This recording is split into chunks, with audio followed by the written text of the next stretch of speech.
আমরা জমিদার লালা বাবুর কথা সবাই জানি। তিনি জমিদার ছিলেন। সেই বেলি অবসান কথা শ্রবণ করে তিনি জমিদারি পরিত্যাগ করে কাঙ্গালের বেশ ধারণ করে বৃন্দাবনে চলে গিয়েছিলেন।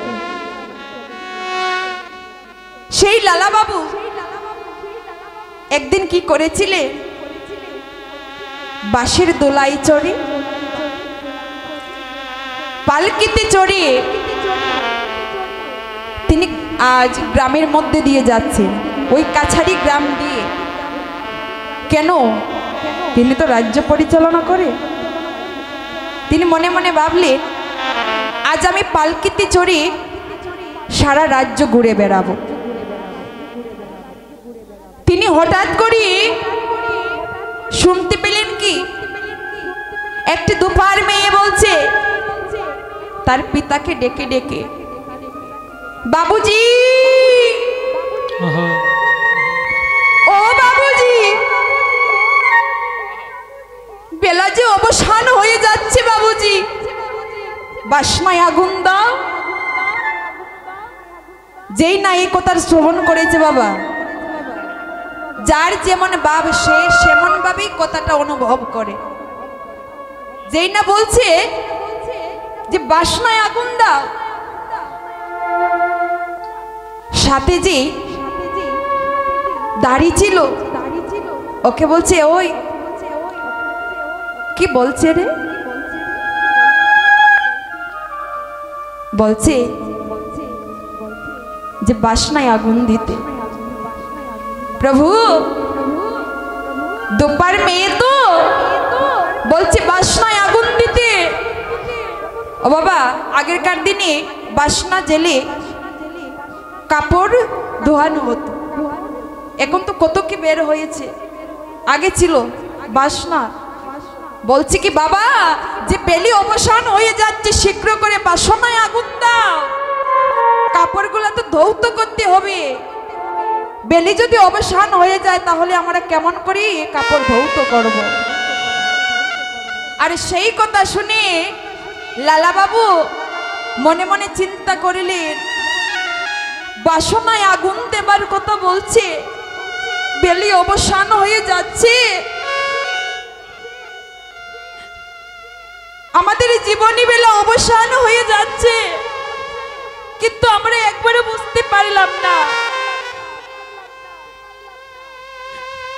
এই প্রাকৃতিক জগতে সূর্য যদি ডুবে যায়, সেই সূর্য আবার উদয় হয়, আবার প্রভাত হয়, কিন্তু যদি জীবন বেলা অবসান হয়ে যায় তাহলে এই জীবনে বেলা আর আসবে না।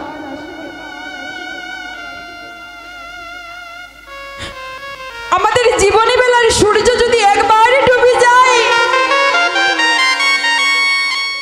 সেই সূর্য আর কখনো উদয় হবে না।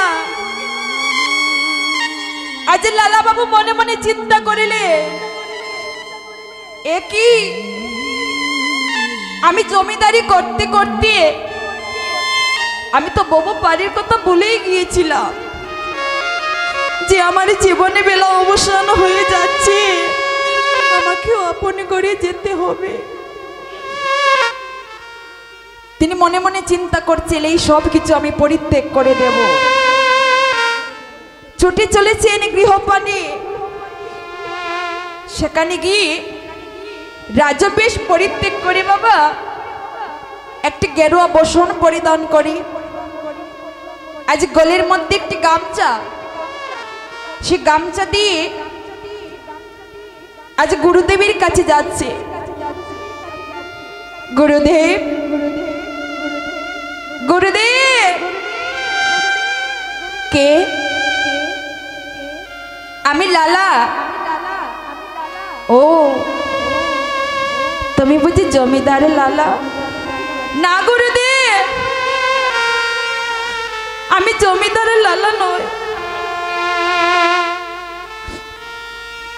আমি বাবু নয়, আমি জমিদার নয়, জাতির কাঙ্গাল। গুরুদেব আমায় দীক্ষা দাও।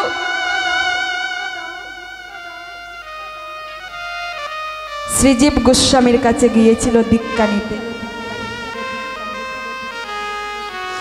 গুরুদেব বলছে, লালা জমিদারি করেছো, কি সেবা করবে কি না কিছুই থাকবে না তোমার, তোমাকে আমি দীক্ষা দেব।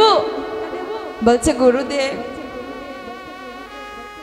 কৃপা করে আমায় দীক্ষা দাও। গুরুদেব বলছে, ওরে লালা তোকে আমি দীক্ষা দেব, তোকে কাঙাল হতে হবে, ধারে ধারে গিয়ে ভিক্ষে করতে হবে। বলছে, গুরুদেব তাই হবে। তুমি জানো প্রভু, এখান থেকে যদি আমি ঢাকা যেতে চাই, আমি সেই রাস্তাটা জানি।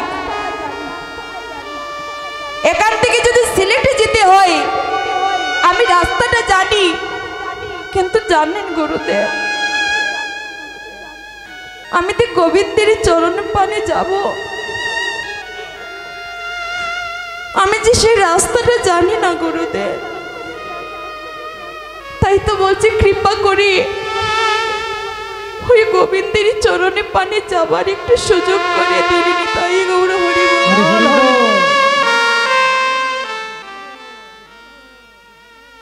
গুরুদেব বলছে, লালা বেশ তাই হবে, তোমাকে আগে ভিক্ষে করতে হবে।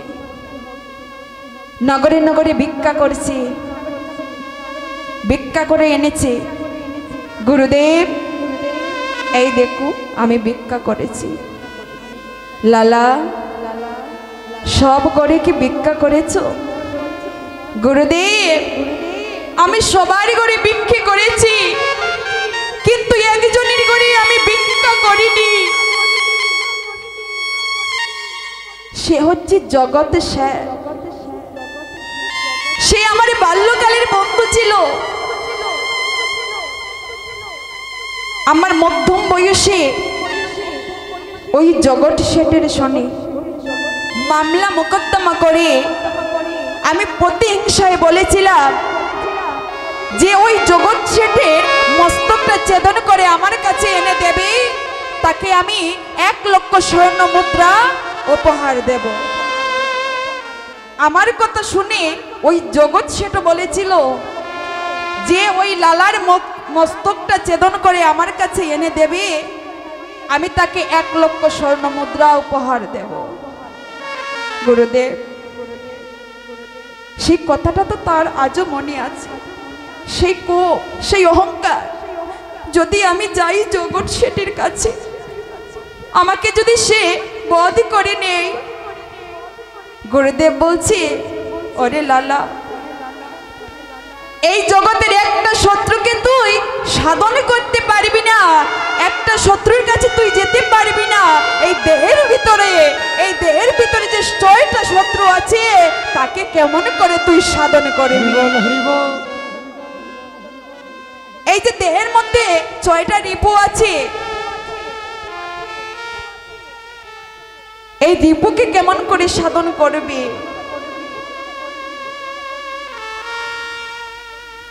এবার গুরুদেব বলছে,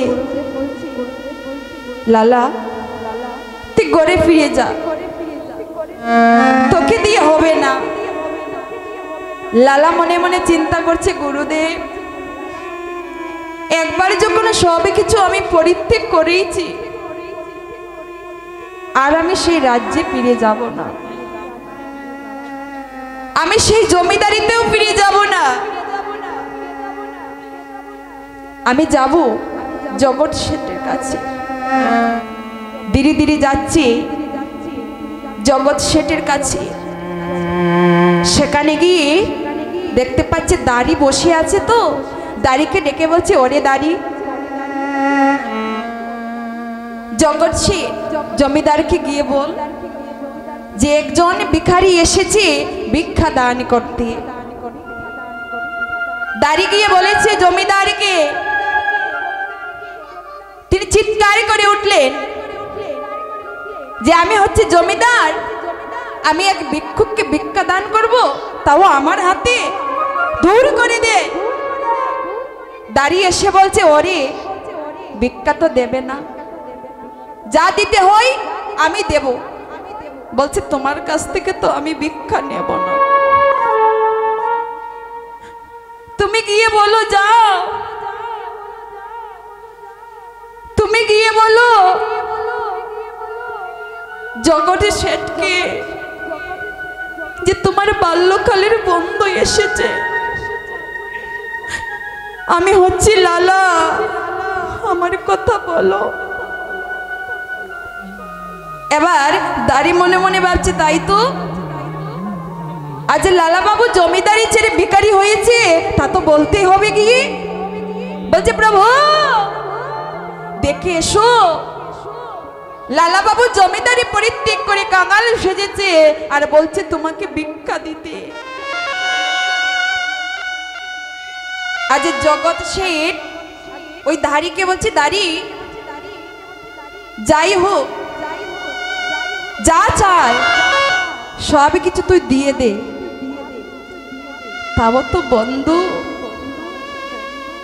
আমার যে বাল্যকালের বন্ধু হয়। এবার দাঁড়িয়ে গিয়েছে, এবার জগৎ শেঠ মনে মনে চিন্তা করছে, আমার বন্ধু ভিখারি হয়েছে, মনে মনে কষ্ট হচ্ছে, যাই একবারে গিয়ে দেখে আসি। যেই না দরজার সামনে এসেছে, দেখতে পাচ্ছে লালা বাবুকে। লালাকে দেখে বলছে, ওরে লালা,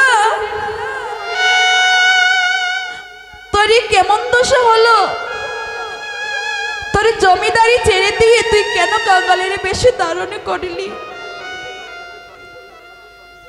লালা বলছে, ওরে বন্ধু, আমার যে বেলা অবসান হয়ে যাচ্ছে, আমার যে বাসনায় আগুন দিতে হবে, তাই তো আমি জমিদারি পরিত্যাগ করি আমি কাঙালের বেশি ধারণ করেছি। আমি গোবিন্দচরণ আশ্রয় করব বলে আমার জমিদারি আমি পরিত্যাগ করেছি। এবার জগৎ শেঠ বলছে, ওরে বন্ধু, তোরে বাসনায় আগুন দিবি, তোরে বেলি অবসান হয়ে যাচ্ছে। ওরে বন্ধু, আমারও তো জীবনে বেলা অবসান হয়ে যাচ্ছে, আমি কি বাসনায় আগুন দেব না? এই বলে জগৎ শেঠ বলছে, বন্ধু তোর ওই কার থেকে গামছাটা আমাকে দে। সেই কথা বলে গামছাটা এনে ওই গামছা দিয়ে লজ্জাটা নিবারণ করে রাজবেশ পরিত্যাগ করি দুজন মিলে চলেছে গুরুদেবের কাছে। গুরুদেব, গুরুদেব, কে? গুরুদেব আমি এসেছি, দেখো। একই তুমি একা গেলি, আবার দুজন ফিরে এলে, ওকে? ওই তো সেই বন্ধু, আমার বাল্যকালের বন্ধু জগৎ শেঠ। তখন গুরুদেব দেখে আনন্দিত যে শত্রুকে নিয়ে এসেছে আজ বন্ধু করে বাসনায় আগুন দেবে বলে। এবার বলছে কি, তোমরা এখানে বসো। গুরুদেব আজ দীক্ষিত করলেন। দীক্ষা দেবার পর জগৎ শেঠ আর লালা বাবু চলে গেলেন বৃন্দাবনে। সেখানে গিয়ে আজ কুটিরের মধ্যে বসে বসে হরি নাম কৃষ্ণ নাম করছে। যে জীবনে বেলা অবসান হয়ে যায়, যদি কৃষ্ণ নাম না করি তাহলে কি বউ নদীটা পার হতে পারবো? তাই তো তিনি বৃন্দাবনে গিয়ে সেখানে দুজনে মিলে ছোট্ট ভাঙা কুটিরে বসে বসে হরি নাম কৃষ্ণ নাম করলেন। তাই গৌর হরি বল। হরে কৃষ্ণ হরে কৃষ্ণ কৃষ্ণ কৃষ্ণ হরে হরে হরে রাম রাম রাম হরে হরে সবাই মিলে হরে কৃষ্ণ কৃষ্ণ কৃষ্ণ হরে হরে হরে রাম রাম রাম হরে হরে হরে কৃষ্ণ কৃষ্ণ কৃষ্ণ হরে হরে হরে রাম